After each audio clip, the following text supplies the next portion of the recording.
Hello, everyone. Right before lunch. We love this spot.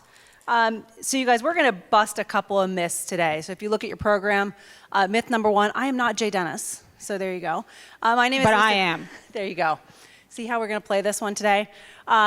So Lisa Peterson, I am the CMO for America's Consulting with EY. I, like many of you in this room here, I work day in and day out to build the EY brand. So I've been sitting in different CMO roles most of my career and working on that. And so I today am very, very privileged to share the stage here with Barbara. As Barbara mentioned, she is the Global Chief Brand Officer.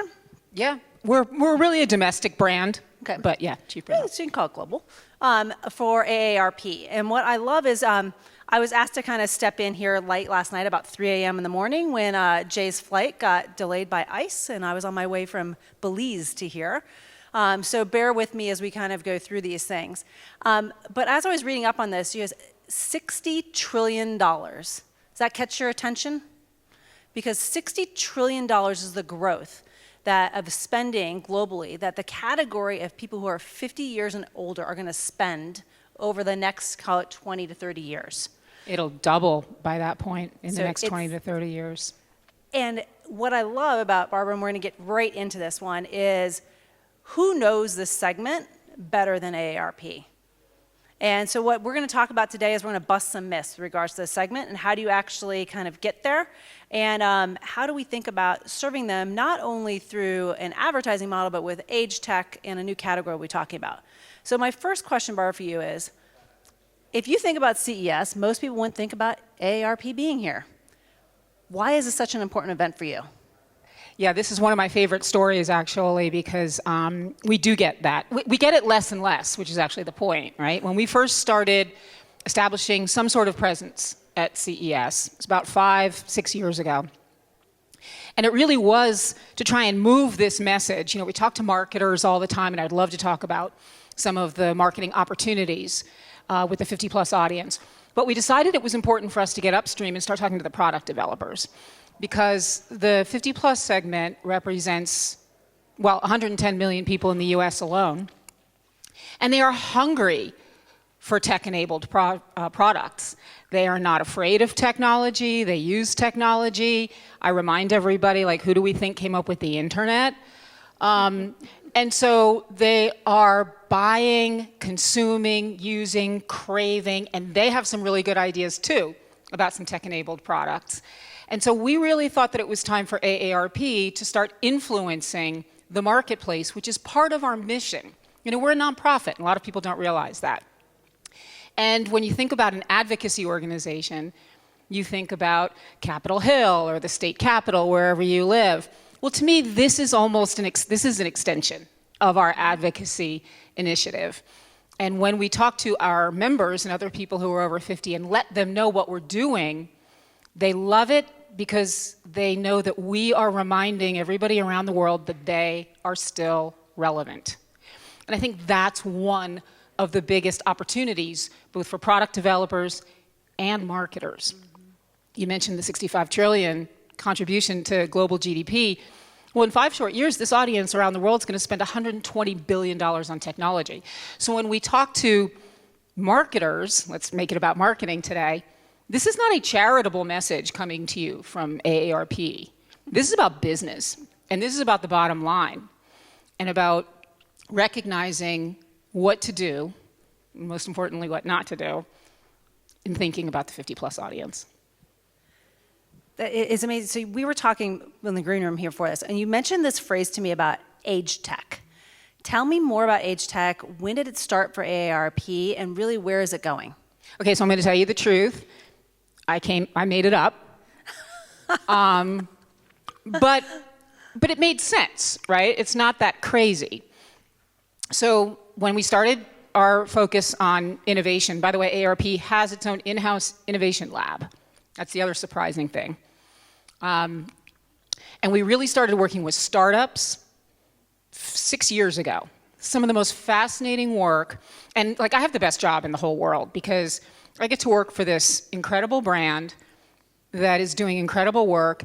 And then, by the way, we get to do all this really cool innovation. And we help these startups, and we find these stories about what startups are doing and who's coming up with these fabulous ideas and why. And I will tell you, it's almost always very personal. So I'll never forget, and we'll get to age tech in just a second, but this is how it all started to come into my head and others that I work with. I think he was 19 at the time. I don't think he was old enough to drink. But he was thinking about ways that he could help his parents who were taking care of his grandpa. So you're going to hear these stories all the time about caregiving, the sandwich generation, whatever phrase you want to think about, but that's what's driving a lot of the innovation. And his grandfather was getting up in the middle of the night and falling. And if you know anything about the aging population, falls are the worst, especially in the middle of the night. So this was a very smart young man, and he started thinking about devices that he could create that would warn his parents, his mom, when his grandfather was getting out of bed. And he was telling us all about the things that he was trying. So his first one, has anybody here ever created something new, an innovation? Somebody nod. Yes, okay. Yes, there you go. So the first thing he came up with, which made a lot of sense, was a sensor on a pad, almost like a welcome mat, next to the bed. And it worked great. So when his pop-pop would get out of bed, he would put his feet on there. But then the downside was, by the time the sensor went off, he was already standing up and now at risk of falling. So this kid keeps reinventing this product that he's just developing in his basement because he realized, I can't wait until his feet are on the floor because that's not addressing the risk. So he ultimately came up with something that his pop-pop would wear around his neck, and as soon as he hit a certain angle, the sensor went off. And his mother could come in and protect him before he was on his feet. Well, this kid was 19. So the whole thing around the agelessness of this really started to affect me, that he had a real passion for his family. He saw a need. He couldn't find anything in the marketplace, so he said, I'm going to think of it myself. So when we bring our startups together, we know who we're serving. It wasn't just the pop-pop he was serving, it was his mother he was serving. And who's coming up with some of these fabulous ideas? And I would say 99% of the time, let's go ahead and say 100% of the time, they are always driven by a very personal story and need. And that, I guess, isn't that dramatic. That's mostly how innovations are created. But I love the fact that these are about real people, so it's about the humanity involved in technology. So when we came up with Age Tech, we had launched something called the Age Tech Collaborative. Samsung is in the Age Tech Collaborative. We have over 600 organizations after just a couple of years inside the ATC. And it's startups, it's established global brands, it's marketing services, it's test beds, it's everything that you can imagine in this ecosystem. And soon we're going to start bringing our members, our AARP members, into the ecosystem so that they can have a direct impact on what some of the early products are, applications. And so we get the consumer point of view. And when we created the Age Tech Collaborative, it was because this concept of age tech made so much sense to people. It's not necessarily about making, you're going to hear a lot at CES about the earbuds that can also help you if you have hearing loss. Those are great, and we really applaud those. Hearing loss is a very big isolation issue. But we wanted to reinforce the fact that age tech is invading everything. And when we put age tech, like tech-enabled appliances, again, the work we're doing with Samsung, the beautiful part about this is you do it for the older folks, and everyone benefits.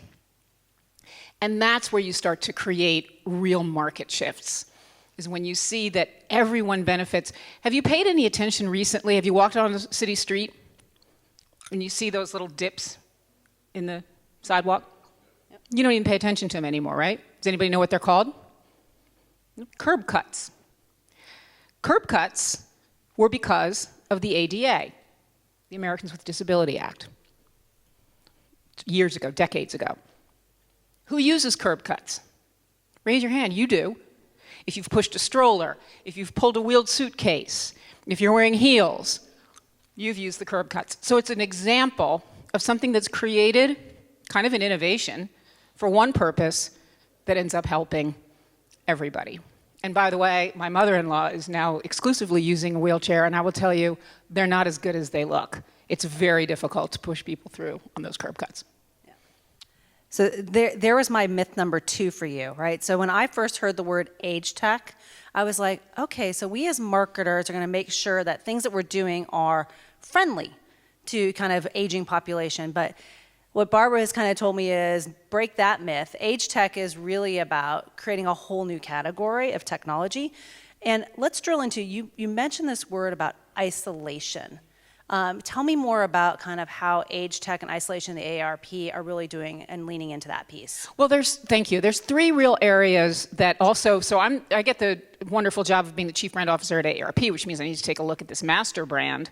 But when we bring innovation and the concept of age tech into our brand, it's doing really interesting things for my day job, if you will. Because we have to stay relevant. And is anybody here a member? Okay. Hello. Thank you. Thank you. Anybody here will be a member? Everybody just raise your hands. Thank you. And by the way, you can join at 18. That's just my message. We can't invite you to join until you're about to turn 50, but anybody who's 18 is allowed to join. And my daughter loves her AARP membership. But the concept of money, health, and happiness, the sort of the trifecta, is what is at the heart of the AARP brand. And our brand narrative is about making sure that your money, health, and happiness live as long as you do, which is elegant in its simplicity and also an ageless reality. Raise your hand if you want to outlive your money. No, nobody wants to outlive their money. So when we think about age tech, and the application of technology to making aging easier, that's basically at the heart of everything that we do. Happiness is really one of the biggest drivers that we see.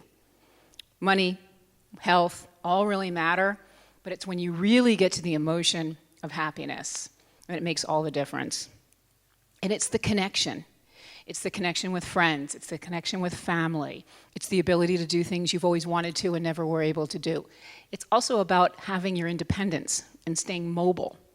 So when you think about the tech-enabled cars that we have, or tech-enabled transportation services that we have, that's about keeping people connected to their communities, because the more isolated people are, and you know this, I don't have to tell you this, it's almost worse than smoking now as a health issue, being isolated. And you and I were talking earlier, a lot of it came to light.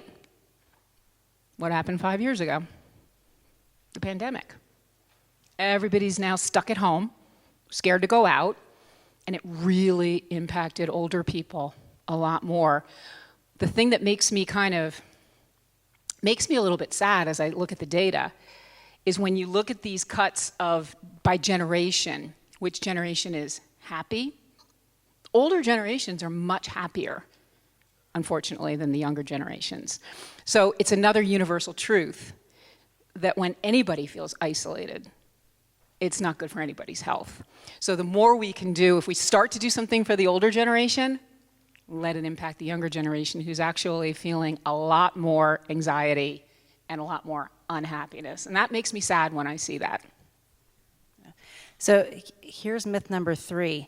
My team told me that I needed to read off the questions directly from the phone and not deviate from it. Really? Well, I don't follow the rules very well. So I'm going to deviate. How about that? So we were talking about, I know, rule breaker. So you guys have been doing age tech, before we pivot off age tech, for 5 years, right? So I look at this, and you mentioned this, like, it's hard to believe we're on the anniversary of the 5-year anniversary of when the world shut down. But as you think about going back to this 5 years ago when you developed this category, what were some of the key learnings that you had, the aha moments where you're like, wow, this really worked, or this really didn't work? So it's never not worked. There are other things we've tried that haven't worked. Oh my God, that's a whole other topic. But when you think about age tech, it is pretty simple. It's the intersection of longevity and technology. And we are sitting in this world as something we've never seen before, which is the massive takeover of the aging population. Not every category, not every country, not every segment, but the lifespan has extended so far that if you are thinking about getting away from tech for just a second, although technology influences everything, if you are thinking about retiring at, say, 65, think about how hard it is, maybe not for people in this room, but think about the rest of the country, how hard it is to accumulate enough wealth to support what could be a 30-year retirement. It's very difficult. So longevity is really influencing a lot of what we do. And whenever we come to CES, whenever we talk to folks in Cannes or Adweek, Brand Innovators, aging is actually fueling economies around the world. It's not a drain on the economy. It's fueling the economies. And so this is an opportunity as marketers, as product developers, to think about the aging population differently, both from what we create and how we market to them. So that's a great lead-in. So how is we as marketers in this room, if we think about this $60 trillion that's sitting out there kind of up for grabs of who we as marketers are going to help influence, what recommendation would you have for us on how to reach this group? So a couple of things. Does anybody have a product or service where you're specifically thinking about marketing to older adults? Oh, come on. Thank you.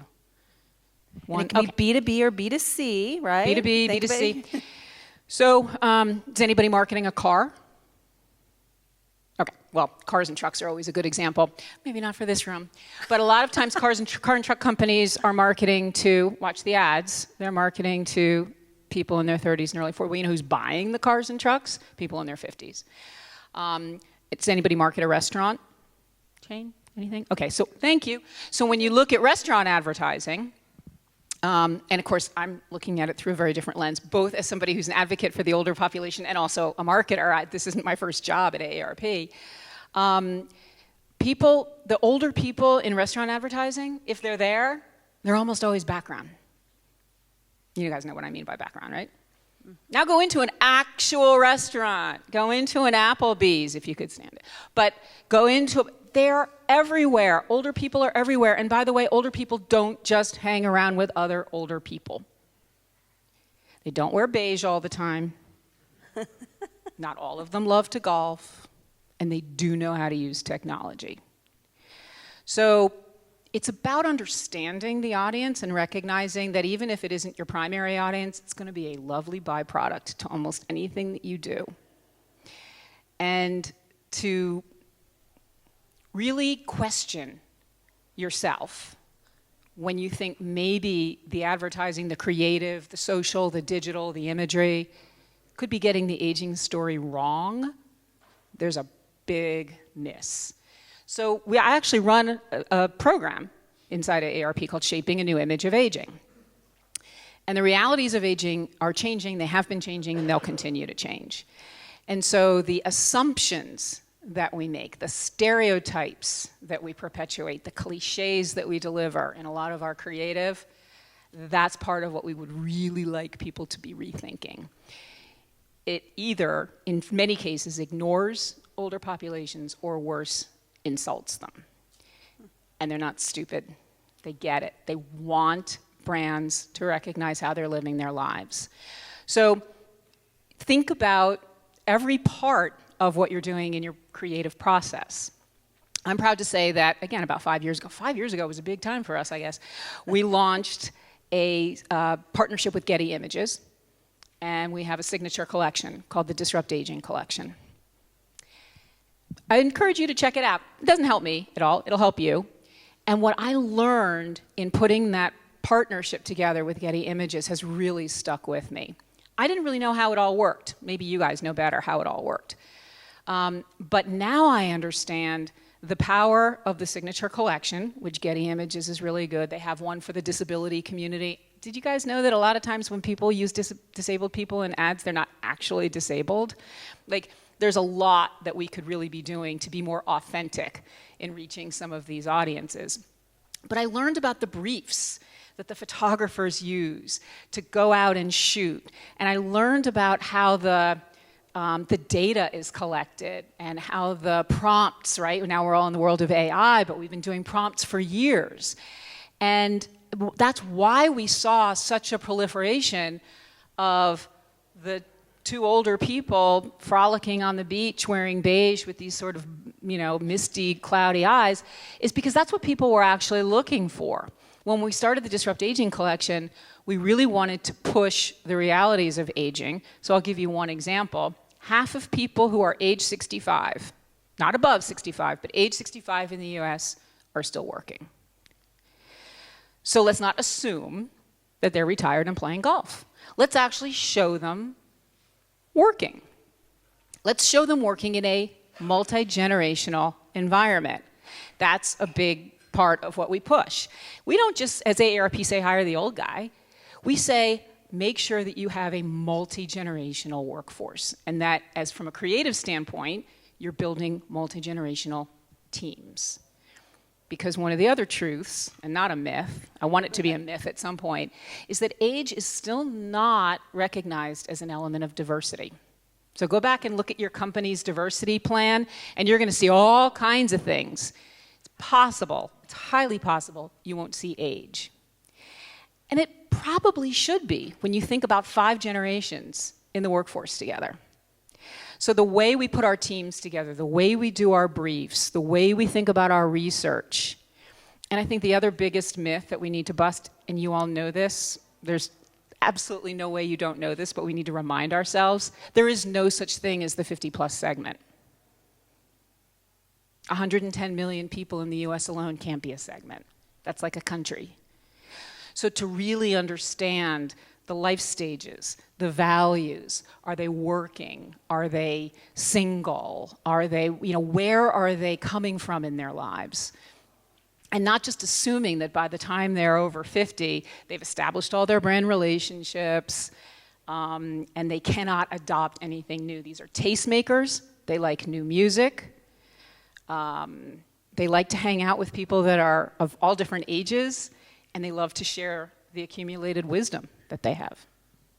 It's a great reminder of us to make sure that when we are doing segmentation as marketers, that we're not doing demographic segmentation, we're doing behavioral-based segmentation. So I love that, thinking about what do people do and how do you put them together in segments to market to them, be it through content creative or how we reach them at different channels. I think that's great.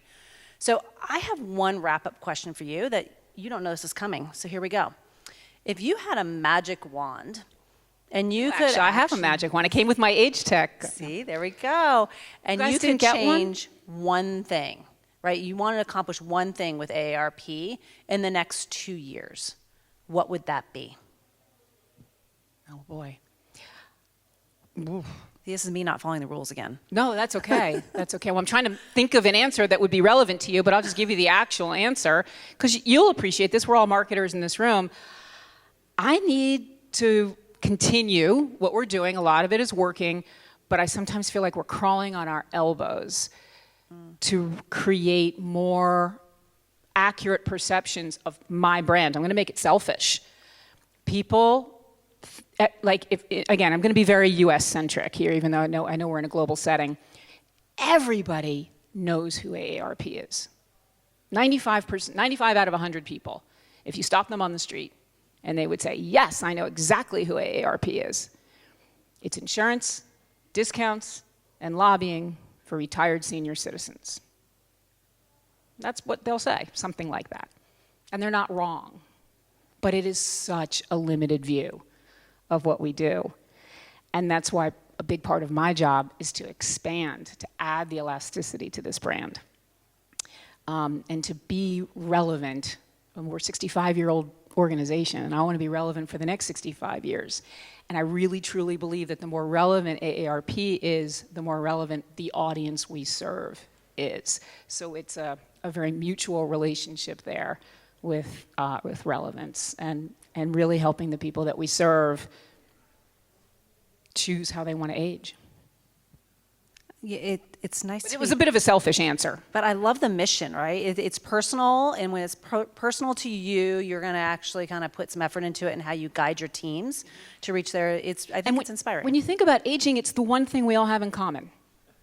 I wish I could stop it. No, you don't, because the alternative. What's the alternative? I live forever. How about that you're dead? I mean, which will happen to all of us too. But this empowered aging, it's actually really, really interesting. It's so dynamic. I learn something new every day. And there's so much more that we need to do. So I love that phrase, empowered aging, and I'm going to leave it right there because I think that's a great takeaway. Thank you so much for being with us. I think we have a few minutes left. Do you guys have any questions for either Barbara or myself? We'll be willing to kind of open it up here.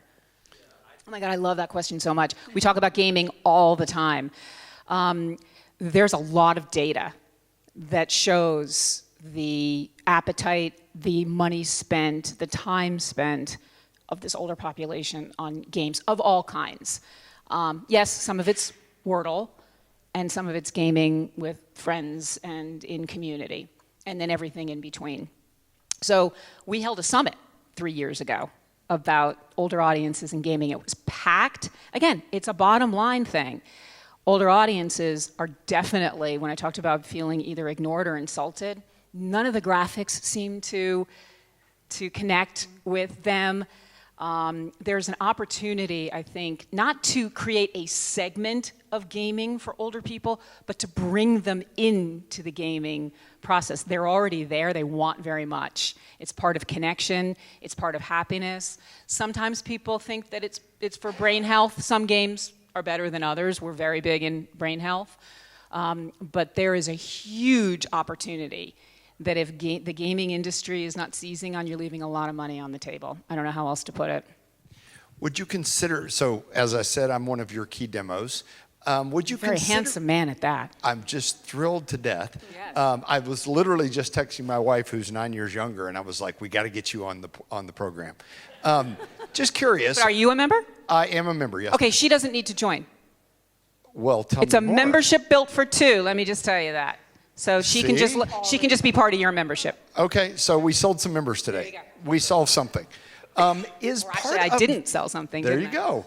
Is part of your secret sauce having sort of data clues that would then lead to the knowledge of this particular target demo? Well, how do you see data in this equation? It's all about the data. We swim in data. I work with some of the best PhDs. We don't just survey our members.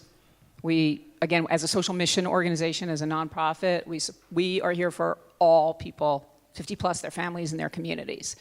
We have to be very careful, though, with our member data, as you can imagine. We actually do operate at a very different standard than a lot of other organizations because we are a nonprofit. So there's a lot of regulation on what we can and cannot do. Most of the data, most of the engagements that people have with my brand are actually through another brand. Like, let's say, I'm going to say United Healthcare because or the Hartford, or Denny's, or any of the commercial relationships that we have, which is kind of part of a challenge for me in my job because we're a nonprofit, we're not a commercial organization. But the data is something that we are, in an aggregated way, happy to share. We are constantly issuing research, survey reports that help in almost every industry. What are the trends in travel? What are the trends in tech? What are the trends in dining? What are the trends, well, in healthcare? That's like a lifelong endeavor. So in all the different segments, we are all about the data. We just have to be careful about how we use our members' data, just like you all. Sorry, part two of the question. Are you then concerned about the upcoming implied consent regulation from a federal government perspective? Yes, partly, but also because we overdo a lot of the data. Like we're that organization that when you opt in to something, you have to do it again. And actually people find that a little bit annoying, we see, but we have to do that because of the eyes on us and because of the population that we serve. So we go overboard on all of the requirements. We advocate for plain language. We advocate for ease of finding what you do with my privacy. And so we have to live, not only, I call ourselves like the Hebrew National, like we operate at a higher order, because if we're going to advocate for what you should do with all of the other vendors and suppliers that you work with as a consumer, then we have to deliver on that as well. So Keep building a legacy. We appreciate the work. Well, thank you. And Barbara, just get your Lisa. wife a card. She can use your membership. Thank you so much, guys. This was really awesome. Thank you. Yeah. Thank you. Thank you.